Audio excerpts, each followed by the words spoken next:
बीती रात राजधानी के टिकरापारा थाना में एक 7 साल के मासूम पर चाकू से हमला करने का मामला सामने आया है। घटना को अंजाम देने के बाद आरोपी तुरंत फरार हो गया। वहीं 7 साल का मासूम सड़क पर ही तड़पता रहा। बच्चे को तड़पता छोड़कर आरोपी मौके से फरार हो गया।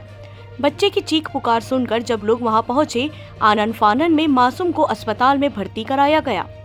वारदात को इतनी बेरहमी से अंजाम दिया गया कि इलाके में सनसनी फैल गई। मौके पर पहुंची पुलिस मामले की जांच कर रही है। मिली जानकारी के अनुसार आरोपी पड़ोस में ही रहता है। पुलिस केस दर्ज कर आरोपी की तलाश कर रही है। वहीं टिकरापारा थाना क्षेत्र के संजय नगर इलाके में 7 साल के नाबालिग पर चाकू से गला रेतने का सनसनीखेज वारदात सीसीटीवी फुटेज सामने आया है। फरार आरोपी की पहचान शेख कुर्बान के रूप में पहचान हुई है। शातिर आरोपी पुलिस गिरफ्त से फरार है। घटना के बाद से इलाके में आक्रोश व्याप्त है। नाबालिग के ऊपर वार किया गया। कल रात्रि को टिकरापारा थाने में प्रार्थी ने रिपोर्ट लिखाई है कि इसका नाबालिग बालक घर के बाहर कहीं जा रहा था, तो किसी अज्ञात व्यक्ति ने उसको धारदार हथियार से गले में चोट पहुंचाया। 107 IPC का अपना क्रिमिनल बेचने में ले गए।